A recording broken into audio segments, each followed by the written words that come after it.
Hello student, हम लोगों ने अपनी पिछली वीडियो में भूख, कठिनाई और जन विद्रोह के विषय में जाने। आज हम लोग 1848 की उदारवादियों की क्रांति के विषय में जानेंगे। किसान मजदूर, जैसा कि आप पिछली वीडियो में जाने कि 1848 में किसान और मजदूर गरीबी, भूख और बेरोजगारी से त्रस्त होकर आंदोलन कर रहे थे और इसी के समानांतर जिस तरह किसान और मजदूर गरीबी, भूखमरी, बेरोजगारी से त्रस्त होकर आंदोलन कर रहे थे, इसी के समानांतर मध्यवर्गीय लोग, मध्य वर्ग के पढ़े लिखे लोग भी आंदोलन छेड़े थे, जिसका परिणाम हुआ कि राजा को मजबूर होकर गद्दी छोड़नी पड़ी और एक गणतंत्र की घोषणा की गई। पुरुषों के शारीरिक मताधिकार से एक असेंबली निर्धारित की गई, जिसमें पुरुषों के मताधिकार की उम्र 21 वर्ष रखी गई। इस प्रकार फ्रांस में उदारवादियों की क्रांति के परिणाम स्वरूप गणतंत्र की घोषणा हुई थी। यूरोप के फ्रांस की देखा देखी, जैसा कि आप सुने हैं कि ऑस्ट्रिया का चांसलर ड्यूक मेटरनिख हमेशा एक टिप्पणी किया करता था कि यदि फ्रांस को छींक आती है तो पूरे यूरोप में सर्दी और जुकाम हो जाता है। तो फ्रांस की क्रांति की देखा देखी यूरोप के अन्य भागों में भी क्रांतियां प्रारंभ हो गई और राष्ट्र राज्य बनाने की प्रक्रिया प्रारंभ हो गई।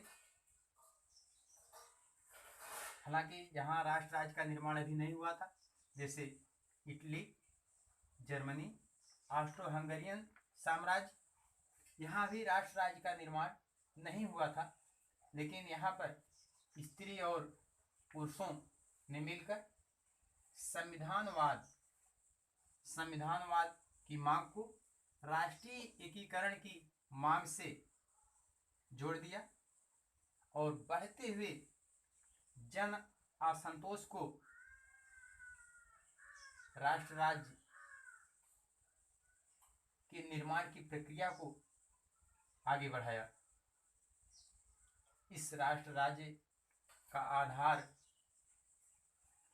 संविधान, प्रेस की स्वतंत्रता और संगठन बनाने की आजादी जैसे संसदीय सिद्धांतों को अपनाया गया।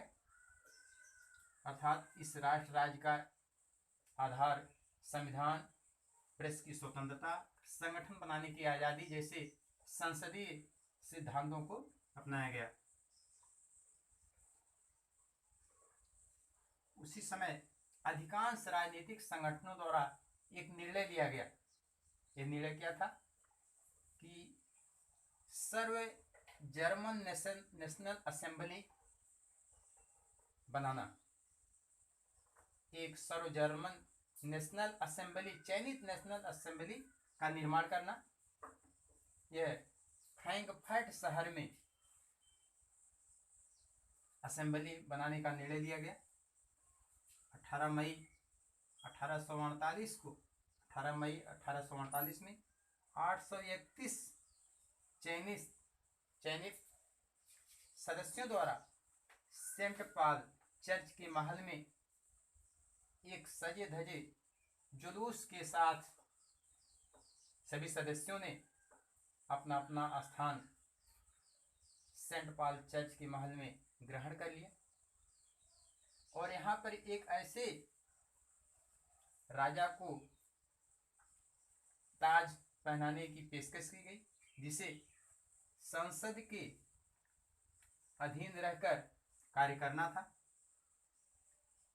ऐसे राजा के रूप में फ्रेडरिक विलियम चतुर्थ को प्रस्तावित किया गया, लेकिन इसने इस पेशकश को अस्वीकार कर दिया। राजा के पद को फ्रेडरिक विलियम चतुर्थ ने अस्वीकृत कर दिया और इसने विरोधियों का साथ दिया, जो सब जर्मन नेशनल असेंबली के विरोधी थे, उन लोगों का इसने साथ दिया। परिणाम स्वरूप कुलीन वर्ग और सेना का विरोध प्रारंभ हो गया।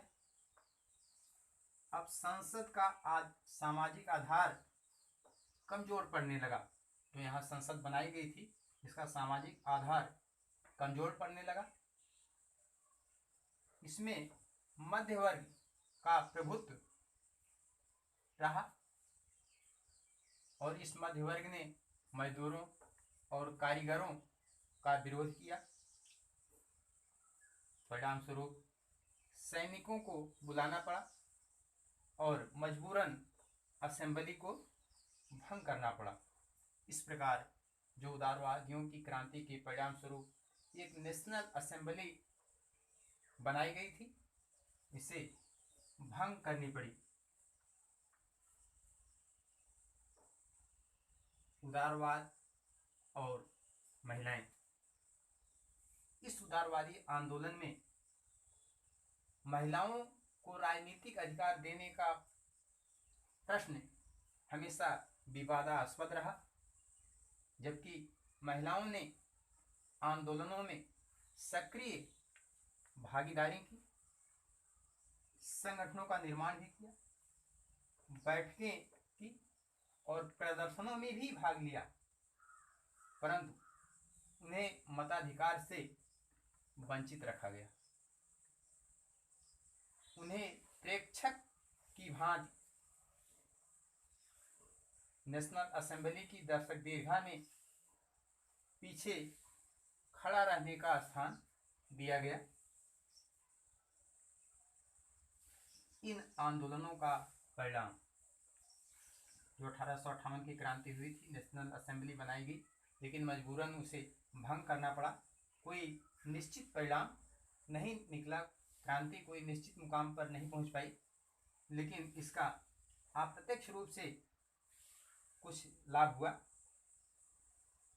ये रूढ़िवादी ताकतें जो सत्ता में आसीन थी, ये उदारवादी आंदोलनों को कुचलने में तो सफल हो गई, परंतु इन्हें यह महसूस होने लगा कि इन्हें इनकी अवहेलना करके